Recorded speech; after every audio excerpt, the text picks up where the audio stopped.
In this video, I'm going to show you how to make a text disappear in Canva video. So first, I'm just going to canva.com, hit the enter button. Of course, make sure to do the same. Make sure you're logged in into an account if you have an account. If you don't have an account, just go and create your account. Once you're done, you should find yourself here. I'm just going to create my video. Of course, for you, just go to your projects or your video that has the text that you want to disappear or have it disappear. So I'm just going to choose one of the template that they have. So as an example, the template that I have here, so it has the text not disappearing but appearing. So I can go here to animate. So now let me just go to the beginning of the video, and as you can see, my text here is appearing. Now how to make it disappear? As you can see, my video is 25 seconds and the text here at the top of it.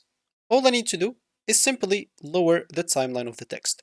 So if I wanted it to disappear after 5 seconds of the video, I can just lower it until 5 seconds. So now if I play the video from the beginning, the text will appear. So let's just load a little bit. But basically, the text will appear in the first 5 seconds and then it will disappear. Of course, there are no animations at the moment in Canva for disappearing. Why it's taking a lot of time. Let me just reload. So yeah, it's good now. So okay, it's taking some time. So yeah, here we are. So it appears and it will disappear right now, as you can see.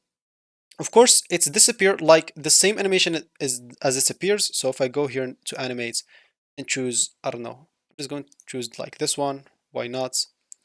And yeah, let's just close it.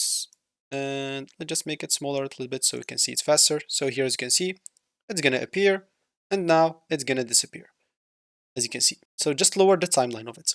So that's about it. That's how you make a text disappear on Canva. If you have any questions, just let me know down below in the comment section and I'll do my best to help you out.